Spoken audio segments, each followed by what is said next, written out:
Okay, so we're going to look at types of systems that are sometimes used in design.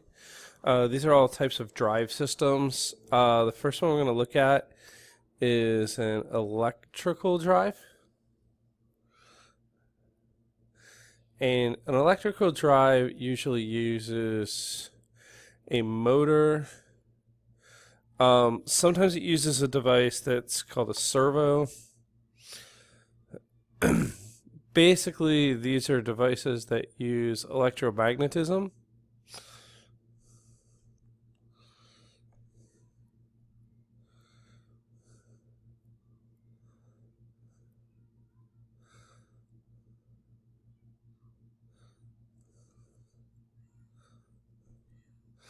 And the idea here is by using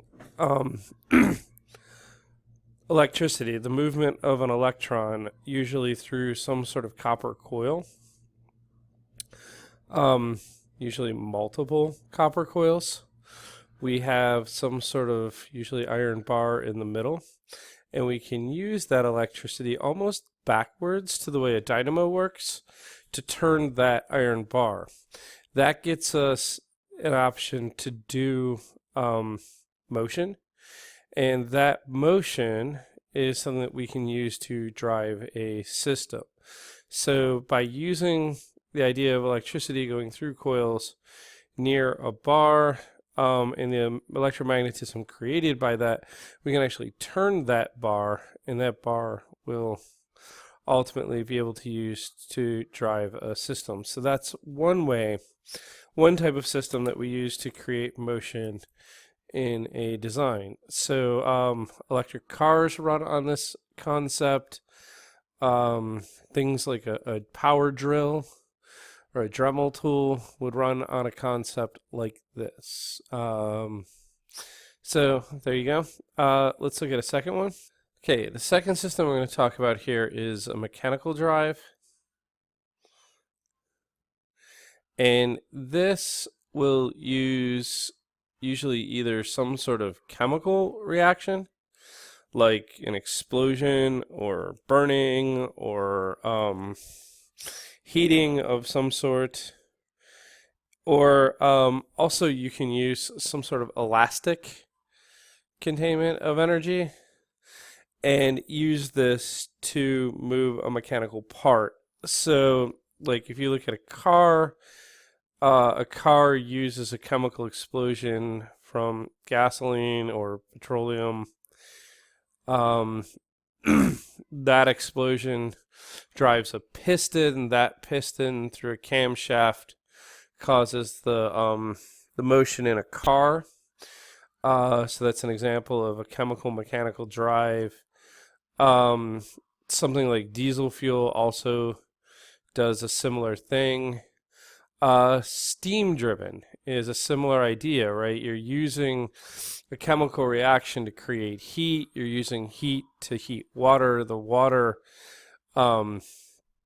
pressure from the water, the pressure from the steam building up will ultimately be used to drive a mechanical system. Elastic can also be used. So, like, this is an example of old school catapults would use some sort of flexible reality to like be able to project something. This is like the idea of a slingshot would also be something that's a mechanical drive. So that would be a place where you would use elastic energy through a mechanism to create motion. So this is another type of mechanical drive. So either using a chemical energy or some sort of stored elastic energy to be able to generate motion would be an example of a mechanical drive.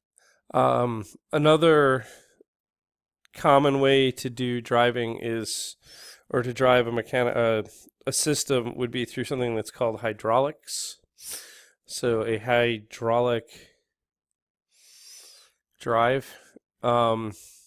So this is a structure where you have some sort of non-compressible fluid, a liquid, is contained in a closed system. And in this type of system, you create pressure that causes the fluid to move from one part of the system to another, and that will cause motion in another part of the system. So let's kind of think of something that would be hydraulic. Probably a pretty easy example of a hydraulic system would be something like the brakes on a car.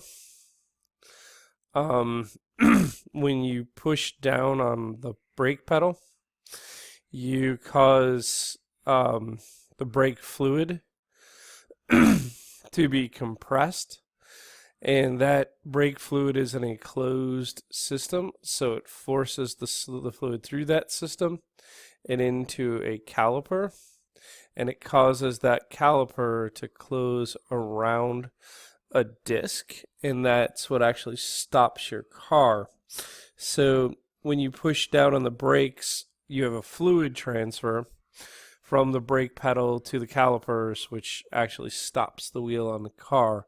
So that would be an example, a pretty good example of a hydraulic drive. The last type of drive system that we're going to talk about here is something called pneumatics. It's spelled Pneumatic. So pneumatic drive system is not liquid, but rather it's a compressible fluid or a gas. Okay, so you compress a gas, and by releasing that compressed gas, you allow that to create motion. So a simple idea here would be there's a wrench that's used in a lot of auto mechanics where they actually hook the wrench to an air compressor.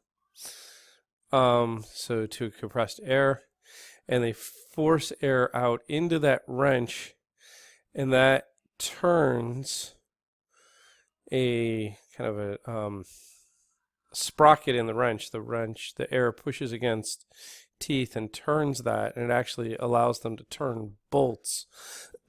By using compressed air, they can get a lot more torque on that wrench than you would by turning the wrench by hand. Another thing is, like, if you've ever been to like a sporting event where they have like a cannon where they're shooting out t-shirts, right? They put the t-shirt in the cannon, they hook the cannon to compressed air, and they pull a trigger, the compressed air goes through the cannon and forces the t-shirt out into the bleachers.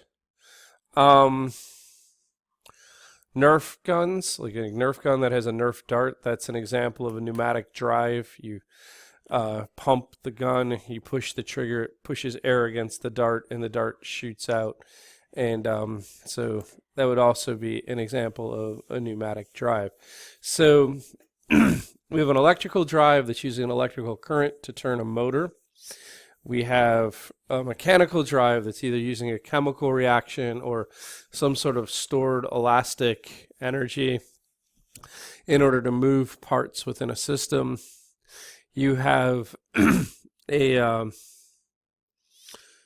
hydraulic system where you have a liquid, a non-compressible fluid, a liquid in a closed system, and by shifting the location of that liquid within the system, you can drive and move parts outside of it, like your brake pedal and the calipers on your brakes, or a pneumatic system where we force air through the system, so some sort of compressible gas, and it actually creates motion, like with an air wrench or a t-shirt cannon or a Nerf gun. Those are all pneumatic systems. So there you go. There's some systems that are used in motion in design.